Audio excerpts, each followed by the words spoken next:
Que tu sois supporter du FC Barcelone ou du Borussia Dortmund, tu es obligé de les féliciter. Aujourd'hui, match de patron des deux côtés. Merci pour ce match de Ligue des Champions. Merci pour ce match de haut niveau, tout simplement.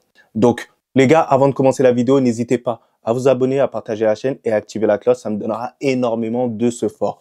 Donc, le FC Barcelone devait remporter cette partie-là contre le Borussia Dortmund.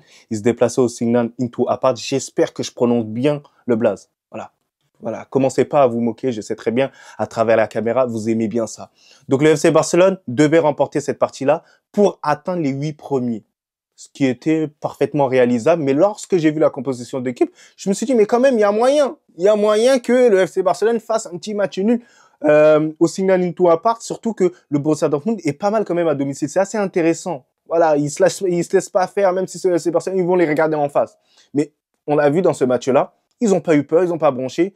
Et c'est ce qui s'est passé en première mi-temps. Bon, il y a eu la pression du FC Barcelone qui m'ont énormément surpris. Quel courage, quelle audace. Quand même, jouer contre le Borussia Dortmund, se déplacer, jouer aussi haut, mettre la pression, de l'intensité, de Lamine Yamal, que ce soit aussi de Rafinha, Lewandowski qui a essayé, mais bon, j'ai pas senti hyper bon dans ça. Mais malgré ça, le match de Pedri au milieu de terrain lors de cette première mi-temps, il est tout simplement extraordinaire, ce joueur-là. Il a perdu quasiment aucun ballon. Voilà, c'est incroyable. Le milieu de terrain du FC Barcelone a bien maîtrisé le tout.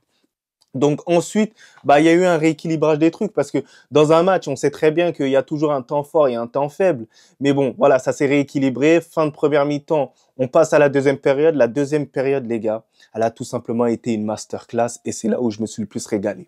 Le FC Barcelone arrive à profiter de l'erreur du Borussia Dortmund et Rafinha qui arrive à conclure. Rafinha qui change de dimension, mais vraiment incroyable. Il est impitoyable, il est méchant, c'est un vampire ce mec-là.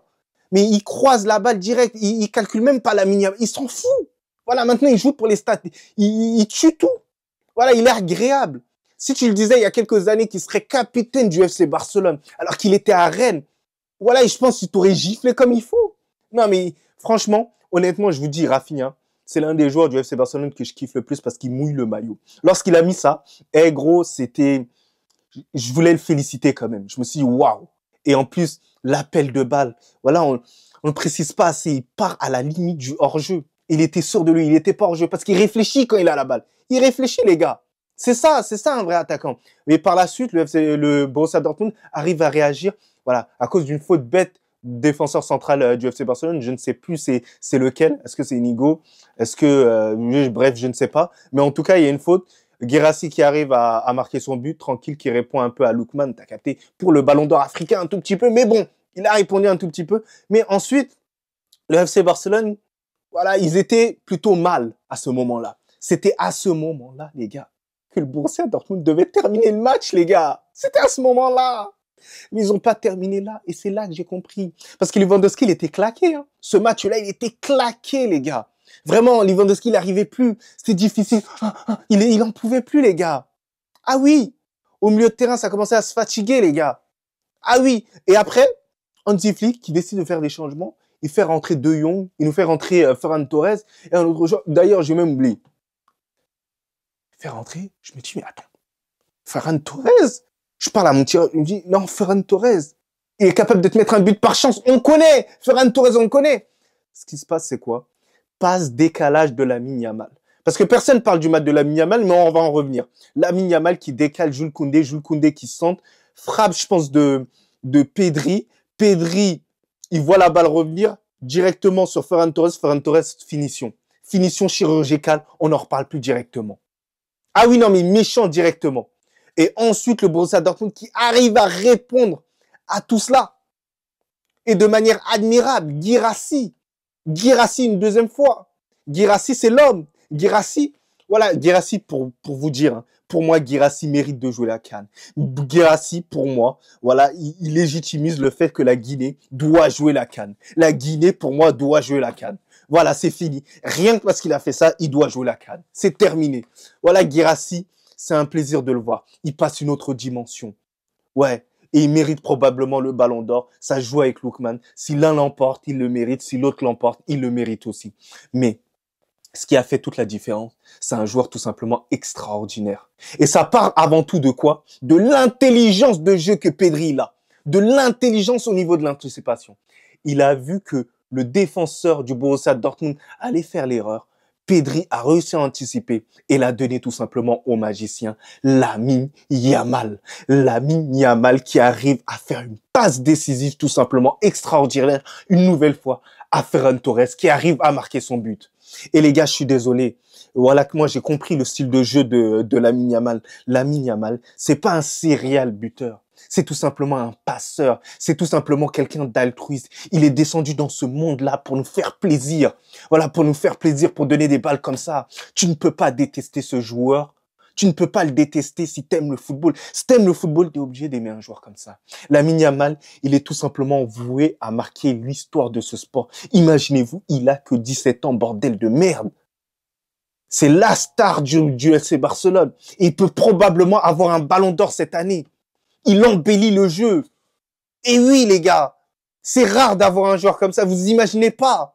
J'ai la rage qui joue pour le FC Barcelone. C'est une dinguerie. Ah oui.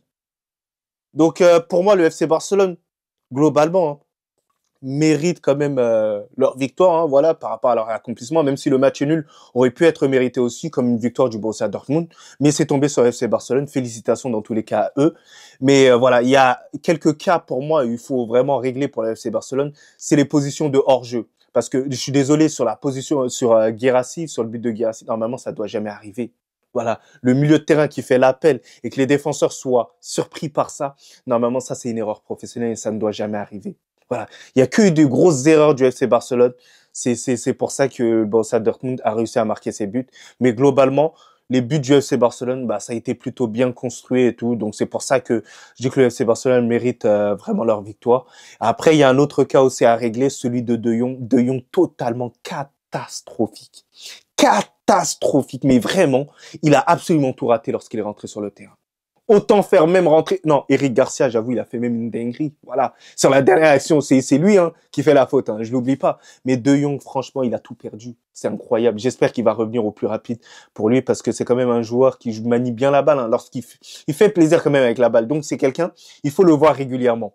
Donc voilà, grosso modo, je suis assez satisfait du FC Barcelone en termes de jeu, en termes de fans de football et surtout Ferran Torres lorsqu'il rentre, voilà, voilà, il a été impitoyable, il a fait ce qu'un attaquant devait faire. Il a montré à Lewandowski tout simplement, c'est comme ça. Voilà, je rentre, je suis impitoyable, je m'en bats les steaks d'être beau ou pas. Je frappe seulement. Voilà, je frappe les gens pour vivre. C'est exactement ça. C'est ça la bêda. Et en plus, d'ailleurs, même le match de Baldé, assez intéressant, assez virevoltant. Bref, grosso modo, c'était assez bon là sur ce match-là. Donc, félicitations au FC Barcelone.